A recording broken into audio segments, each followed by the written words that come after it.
안녕하세요. 웹툰 잼잼입니다. 이태원 클라스 7화는 내용을 다 알고 있다며 방심하고 보고 있다가 끝에 제대로 뒤통수를 맞은 듯한 그런 반전 영화를 본 느낌이었습니다. 제가 지금껏 봤던 반전 영화 중에 최고라고 생각하는 인비저블 게스트라는 프랑스 영화가 있는데요. 7화 엔딩과 8화 예고편을 보고 그때 느꼈던 충격을 받은 상태예요. 반전에 예고편까지 반전이었던 이태원 클라스 7화 리뷰 시작합니다. 7화는 유독 제가 인상 깊게 봤던 명장면들이 많이 나오는 회차였습니다. 이호진이 대학 합격 후에 세로이의 면회를 가서 장근원에게 복수할 거야 라고 말하고 세로이와 한편이 되는 장면, 장 회장이 단밤을 찾아온 게 다 강민정 상무의 미션을 수행하기 위한 세로이의 계획의 일부였다는 점, 그리고 강민정 상무의 인정을 받으며 파트너가 된 장면, 이서와 세로이가 아버지 뺑소니 사건을 묵인했던 형사를 찾아가 제발 자수해달라고 눈물로 호소하는 게 아니라 박세로이답게 대가를 치러야지 빼먹으려고 하지 마세요 라고 말하는 장면, 그리고 버스 안에서 세로이의 인생을 묵묵히 듣기만 했던 이서가 세로이의 팔에 난 상처를 보며 아픔에 공감하고 마음 아파하며 눈물을 흘리고 사랑한다고 인정하는 장면, 모든 장면이 좋았습니다. 하지만 7화의 진정한 반전은 세로이에게 월세 인상과 계약기간 종료 후에 나가달라고 말한 새로운 건물주가 장대희였다는 사실이 밝혀진 부분이었는데요.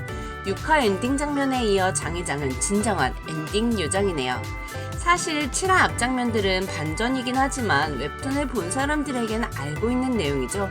알고 봐도 소름 끼치고 재미있긴 하지만요. 하지만 장 회장이 세로이를 압박하기 위해 굳이 건물주가 되었다는 사실은 뒤통수 맞은 느낌이었어요. 원작에서는 장 회장이 세로이의 포착 꿀밤에 건물주에게 연락을 했다까지만 나오고 건물주가 되지는 않아요. 자세한 내용은 스포가 되기 때문에 말씀드리지 않겠습니다.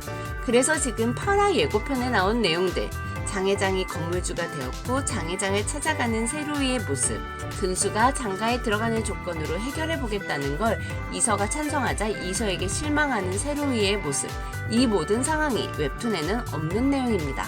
반전 영화는 이 영화가 반전 영화라는 것조차 아예 몰랐을 때 가장 희열을 느끼잖아요. 모르고 당했을 때, 모르고 뒤통수 맞았을 때 그 짜릿함이 있어요. 지금 장 회장은 주식 19억으로 박세로이에게 뒤통수 맞은 느낌이고, 박세로이는 새 건물주가 장 회장이라는 사실에 뒤통수를 맞은 느낌이고, 저는 버스 안에서 자는 이서에게 어깨를 빌려주던 스윗한 모습의 세로이를 보다가 예고편에서 이서에게 실망했다는 장면이 나오니 지금 또 뒤통수를 맞은 느낌이에요. 그런데 결론은 이렇게 모르는 내용들, 반전들이 너무 재미있다는 거예요. 이런 반전이 있어야 드라마를 본 후에 뭔가 너무 궁금해서 막 리뷰 영상도 찾아보게 되고 뇌피셜 영상도 찾아보게 되고 그러잖아요. 스카이캐슬에서 누가 해나를 죽였는지, 동백꽃 필 무렵에서 까불이는 누구였는지 그걸 찾느라 궁금해했던 그런 짜릿함을 원작에 있는 드라마에서 느끼게 될 줄은 몰랐어요. 작년에 방영된 웹툰 원작 드라마 타인은 지옥이다가 OCN에서 10부작으로 편성되어 방영되었었는데요. 무리하게 16부작을 맞추기 위해 딱 들어맞지 않는 에피소드들이 추가되는 것보다는 훨씬 현명한 선택이었다고 생각했어요. 이태원 클라스 드라마가 16부작으로 편성되었다는 걸 알았을 때 그래서 사실 조금 걱정이 되더라고요. 이 작품은 군더더기 없이 빠른 속도로 전개되는 것이 장점이었는데 16부작으로 제작되기 위해서는 군더더기 없는 것이 단점이 될 수 있기 때문이에요.